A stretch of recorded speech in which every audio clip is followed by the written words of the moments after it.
할렐루야.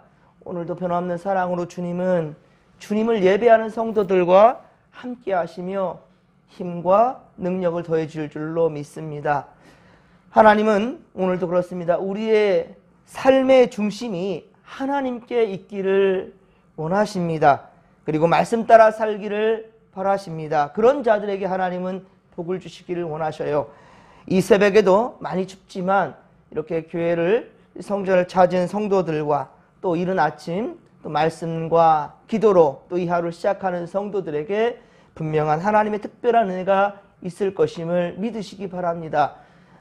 많이 힘들고 어려워도 한 걸음 더 주님께 바짝 다가설 수 있기를 바랍니다. 오늘 말씀은 이사야 21장 1에서 17절까지의 말씀으로 바벨론 멸망을 비롯한 부유한 나라들에 대한 경고의 말씀입니다. 북이스라엘은 이미 아수르에 의해 멸망당했고요. 그리고 남은 유다는 바벨론에 의해 멸망당하게 됩니다. 그리고 이스라엘 백성들은 이 바벨론 포로로 그렇게 끌려가게 되고요. 그곳에서 70년의 포로 생활을 하게 되는데요. 하지만 하나님은 바벨론도 결국은 멸망하게 될 것이다 라고 말씀해요. 하지만 이제까지 모든 일들은 아직 북이스라엘도 아수르에 멸망되기 전에 지금 예언의 말씀이라는 말입니다. 자, 1절에 해변 광야란 큰 강 유브라데를 품고 있는 바벨론 땅을 의미하는 거예요. 바벨론을 침공할 이 적군들이 광야에서 해오리 바람처럼 그렇게 몰려올 것이라고 말씀합니다. 바벨론은 이전에 속이는 자요 약탈하는 자들이었습니다. 그러나 이제는 엘람, 여기 엘람은 바로 바사를 의미합니다. 페르시아 바사. 엘람 곧 바사와 메대의 연합군으로 말미암아 속임을 당하고 바벨론 또한 역시 약탈을 당하게 될 것이다. 곧 바벨론의 멸망을 지금 예견하고 있는 것입니다. 이 모든 것이 하나님의 손안에 있습니다. 하나님께서는 엘람이여 올라가고 메대여 에워싸고 이렇게 명하고 있어요. 하나님께서 이 일을 반드시 행하시고 이루실 것이란 말입니다. 전쟁은 하나님의 손에 달려 있어요. 세계사는 하나님의 섭리의 역사임을 여러분들 믿으시기 바랍니다. 오늘도 우리가 살아가는 이 삶들, 여러분들 여러 가지 생각들과 계획들이 있을지라도 중요한 것은요, 하나님의 뜻 안에 분명히 선다는 것을 여러분들 분명히 잊지 않기를 바랍니다. 그러하기에 우리는 매 순간순간 하나님과 소통해야 되는 거예요. 주여, 어느 때에 어느 뜻을 가지고 나를 주의 뜻에 사용하시기를 원하십니까? 내가 어찌하기를 원하십니까? 모든 상황 가운데 전능하신 하나님께 묻고 주의 뜻에 따를 수 있는 믿음의 거석들 되기를 주님의 간절히 축원합니다. 내 생각보다 먼저 아버지의 생각을 물을 줄 아는 그런 자들이 지혜로운 자이고 하나님께 칭찬받는 자라는 사실을 명심하시기 바랍니다. 하나님께서는 바벨론의 학대로 인한 모든 사람의 탄식을 이제 그치게 할 것이다 라고 말씀하는 거예요. 대제국 바벨론의 멸망 소식은 그렇습니다. 여인의 출산 고통 같은 큰 고통과 두려움을 줄 것이라 라고 말씀해요. 그러나 5절에 보듯이 바벨론 군대는 자신들의 군사력만 믿고 안일하게 식탁을 베풀고 먹고 마시는데 혈안이 되어 있어요. 여념이 없습니다. 먹고 마시는 데만 정신이 팔려 있어요. 침략자가 곧 들이닥칠 것이니 그것을 막을 준비를 하라라고 선지자는 말하고 있어요. 아니, 바벨론은 이 그들이 가진 힘으로 주변 많은 국가들을 힘들게 했거든요. 그런데 멸망하는 것을 바로 이 선지자를 통해서 곧 이사야 선지자를 통하여서 그렇게 말해주고 있어요. 이게 무엇일까요? 그러니까 하나님은요, 악일이 난다 할지라도 반드시 회개할 기회를 주신단 말입니다. 하나님 앞에서는 모두가 다 아픈 손가락이에요. 왜? 하나님의 백성들이기 때문인 거죠. 그러기에 바벨론이 멸망하는 것, 그것을 원치 않으셔요. 회개하고 돌아오기를 주님은 원하신다는 말입니다. 그런데 어떻습니까? 이 선지자의 말을 들을 기가 없어요, 바벨론은. 이미 벌써 교만에 차 있습니다. 그래서 결국 바벨론은 마침내 멸망하게 된다는 것이지요. 메대 바사의 연합군은 전쟁에서 마병대와 나귀떼와 낙타떼를 많이 사용하고 그러하여서 바벨론을 무너뜨린다는 것이에요. 8절에 보면 마침내 파병꾼이 마병대가 온다라고 사자같이 그렇게 부르짖었습니다. 그러나 9절에 또 보십시오. 함락되었도다 함락되었도다 바벨론이요. 이거 기쁨의 소리가 아니에요. 함락되었도다 함락되었도다 바벨론이요. 이것은 아직 이루어지지 아니하는 이사야 선지자를 통한 지금 예언의 말씀이에요. 아직 이루어지지 않았습니다. 그런데도 불구하고 보십시오. 과거 시제로 지금 사용되고 있죠. 미래 시작 아닙니다. 함락될 것이다 함락될 것이다 바벨론이요. 이게 아니에요. 뭐라고요? 함락되었도다. 이미 벌써 마친 과거 시제로 사용되고 있어요. 일이 끝난 과거 시제로 사용하고 있단 말입니다. 함락되었도다 함락되었도다 바벨론이요.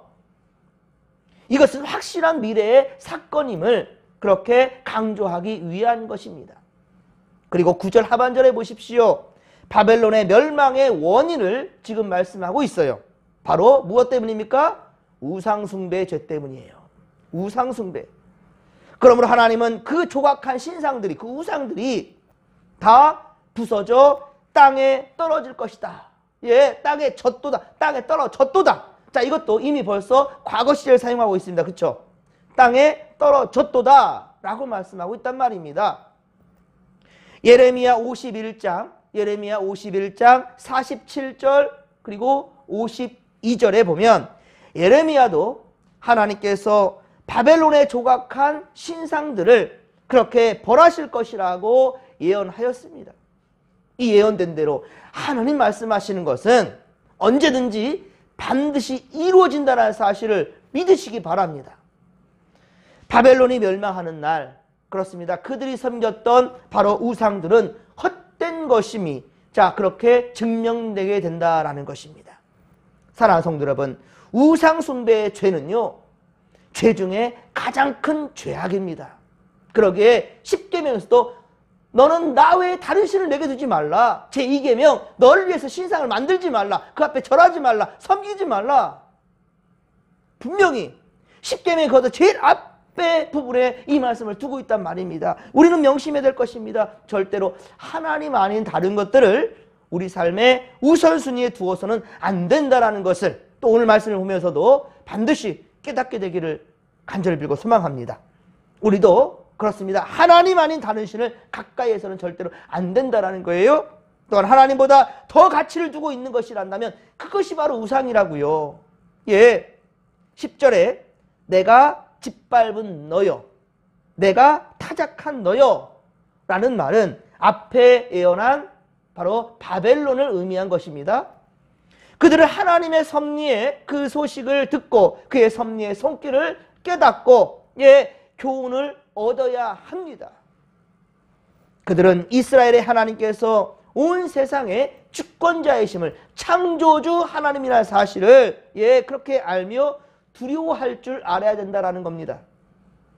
다니엘서 3장 28에서 29절, 다니엘서 3장 28에서 29절에 보면 다니엘의 세 친구 사드락과 메삭과 아벳느고, 이 그들은 풀무불에 그렇게 들어가는 상황에서도 믿음을 굳게 지켰고요. 이때 그들이 믿음을 지킬 때 바벨론 느부갓네살 왕, 바벨론의 느부갓네살 왕은 하나님을 찬양했다라는 거예요. 바벨론의 느부갓네살 왕이 바로 이 이스라엘, 남유다, 유다 땅에 있는 그런 이들을 모두 다 잡아들여서 바벨론으로 끌고 갔단 말입니다. 그리고 그 가운데서는요, 다니엘이 있었고요. 하지만 다니엘과 그 세 친구들은 정직한 믿음을 지켰단 말입니다. 풀무불, 용광로에 들어가는 그 상황에서도 그들은 절대로 믿음을 저버리지 않았다는 거예요. 오직 하나님만 의지하는 그 믿음이 굳게 있었다는 거죠. 그러한 믿음을 바라보고 바로 그들을 압제하였던 바벨론의 느부갓네살 왕이 하나님을 찬양했다는 건 놀라운 거예요. 자, 사람을 구원할 다른 신이 없음이니라.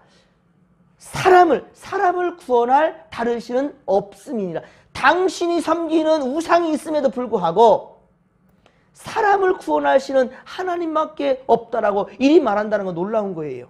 또한 다니엘서 4장 34절, 다니엘서 4장 34절에는 지극히 높으신 이에게 감사하며, 이거 하나님께 감사한다는 것이죠. 영생하는 이를 찬양하고 경배하나니 그 권세는 영원한 권세요 그 나라는 대대에 이르리로다. 아멘.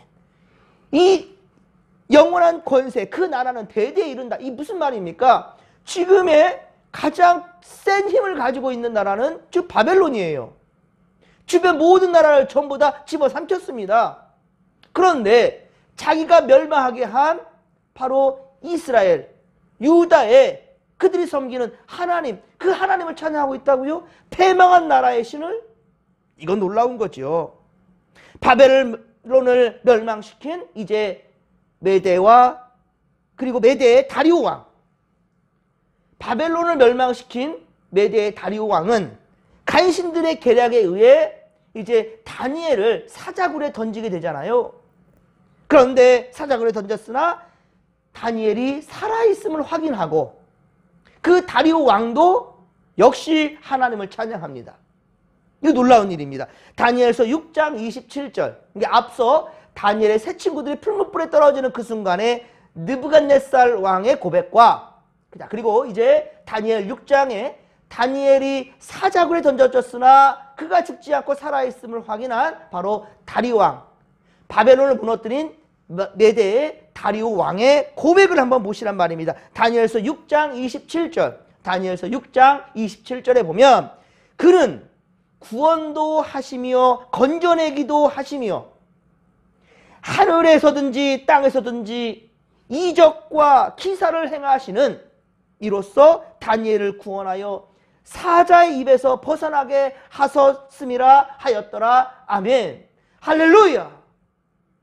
이거 놀라운 거예요. 예.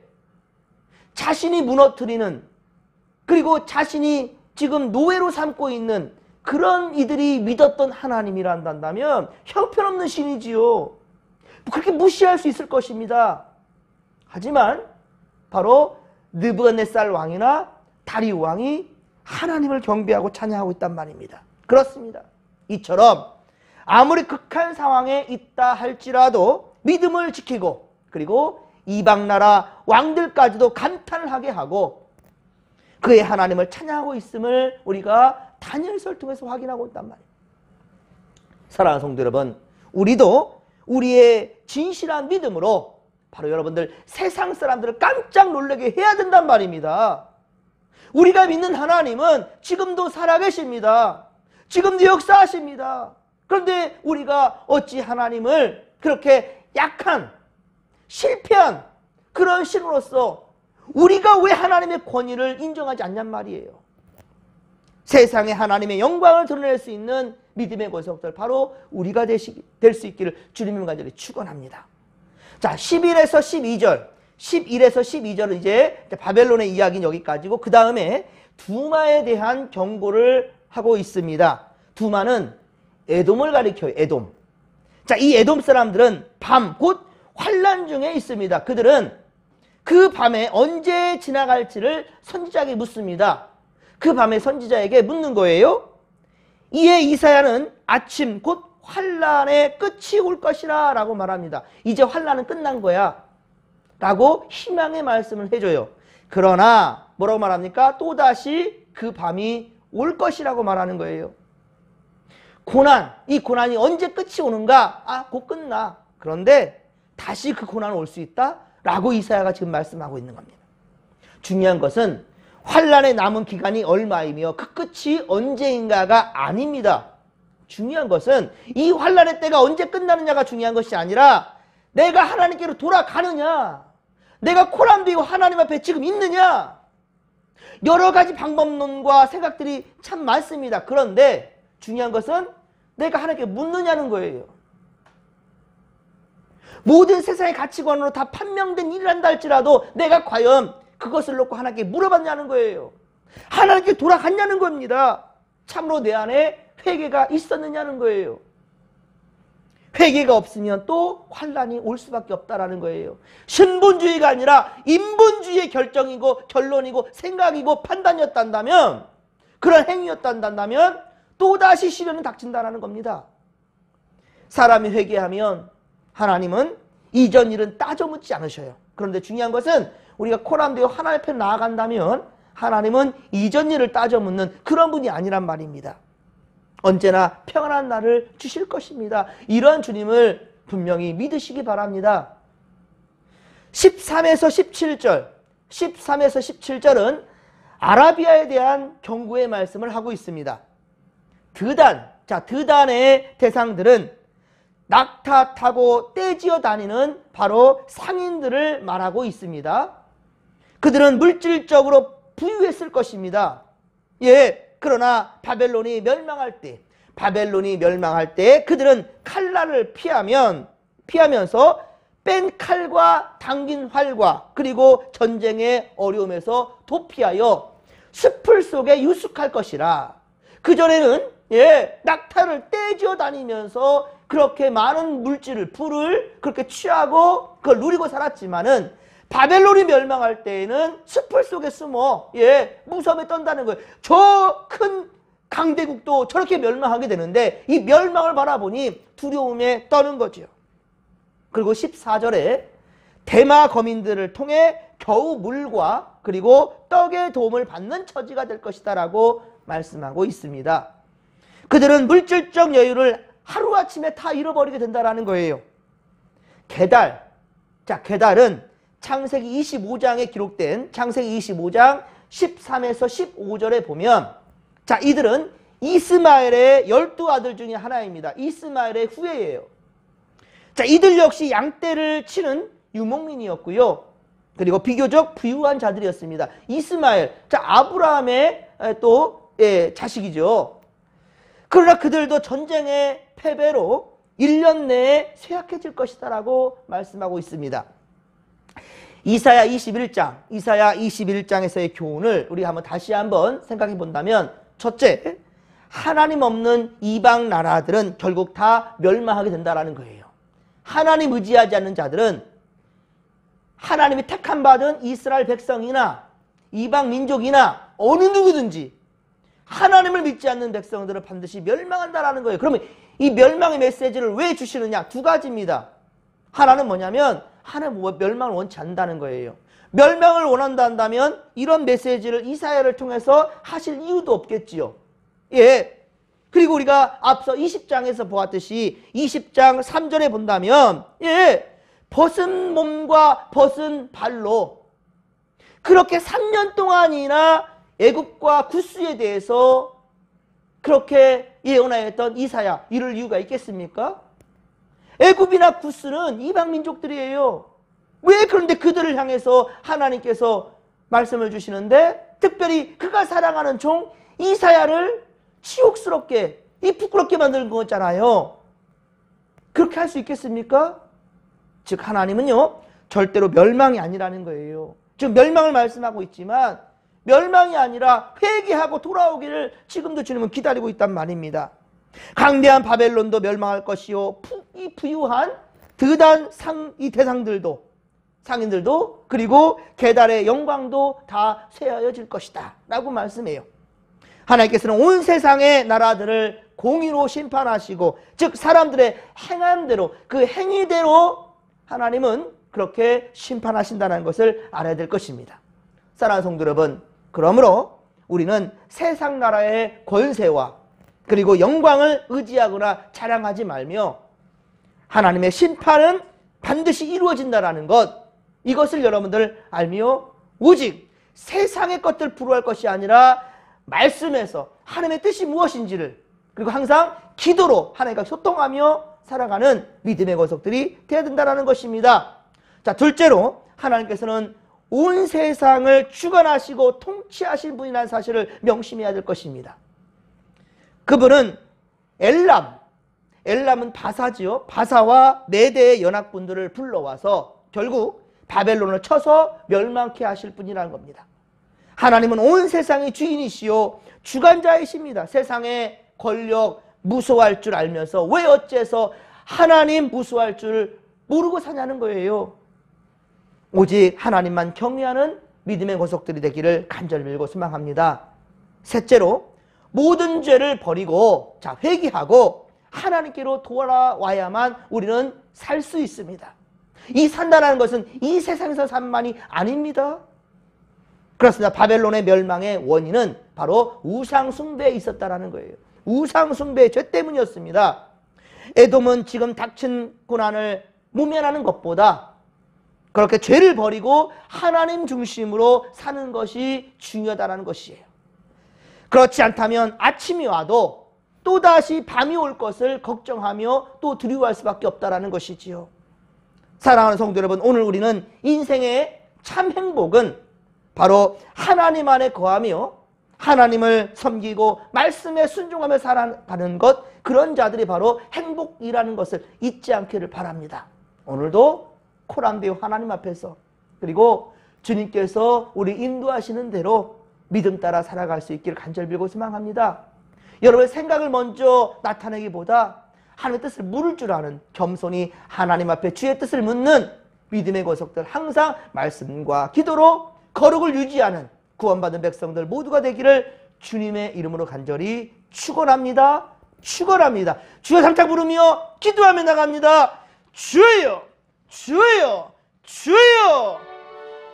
살아계신 하나님 아버지, 고맙고 감사를 드립니다. 또 우리에게 이 하루에 기회를 주셨고요. 이때 더욱더 하나님 아버지 믿음 안에 서 있는가 스스로를 점검할 수 있도록 도와주시옵기를 원합니다. 대림절 셋째 주를 보내는 지금 주여, 우리 성탄을 기다리는 우리 마음 가운데 진정 예수를 모실 수 있는 아버지 믿음의 그릇을 우리가 준비하고 있나이까. 하나님, 예수님 닮은 삶으로 세상을 밝혀낼 믿음의 아버지요 성도들, 하나님의 백성들이 만나니까 내 생각을 앞세우기보다 먼저 하나님의 뜻이 무엇인지를 묻고 기도할 줄 아는 그러한 깨어있는 자들이 맞습니까? 주여, 오늘 분명한 것은 이제 말씀 들었사오매 하나님의 뜻은 멸망이 아니라 회복이고 회개하여 하나님께 나아오는 것이며 하나님을 경외하는 것이지 세상 것들 부러워하며 그 가운데 멸망하는 것이 아니라는 사실을 우리가 또 말씀을 통해 깨닫게 됩니다. 하나님, 이방 민족들도 얼마든지 말씀 안에 새로워질 수 있고 깨닫고 주의 백성들이 될 수 있다는 사실, 주여, 우리가 말씀을 통해서 깨닫게 될진데 하나님, 오늘 우리가 코람데오 정직한 믿음으로 살게 하시고 또한 우리가 판단하고 정죄하지 말 것이며 우리 주변의 많은 생명들을 온전히 주님 곁으로 인도할 수 있는 우리가 될 수 있도록 도와주시옵소서. 때를 얻든지 못 얻든지 최선을 다해 아버지여 복음을 전하는 믿음의 권속들이 다 될 수 있도록 주여 도와주시옵소서. 올해의 시간도 이제 얼마 남지 않았습니다. 하나님, 바라옵건대 주여 우리의 삶을 돌아보게 하여 주시옵시고 또한 주 앞에 간구하건대 우리 아버지 최승복 장로님, 박송자 권사님, 윤은승 권사님, 오 주여 박선봉 권사님, 주여 지켜주시고 우리 그 외에도 우리 권사님들 우리 함께하여 주시옵시며 아버지여 병마에 시달리는 우리 성도님들 주님 지켜주시옵기를 원합니다. 아버지, 말 못할 사정에 고난과 괴로움 가운데 있는 성도들 돌봐주시고 절대로 세상의 방법대로 결론 짓지 않게 하시며 인간적인 생각, 인본주의가 아니라 하나님 생각, 신분주의로 돌아서는 아버지 앞으로 나아오는 믿음의 권속들이 다 되게 하여 주시옵소서. 하나님은 묻는 자에게 답을 주시나이다. 아버지께 간구하는 자에게 반드시 주님 주의 뜻대로 세워주시고 응답해 주시는 주님을 아버지 바라오니 주여 함께하여 주시옵소서. 함께하여 주옵소서.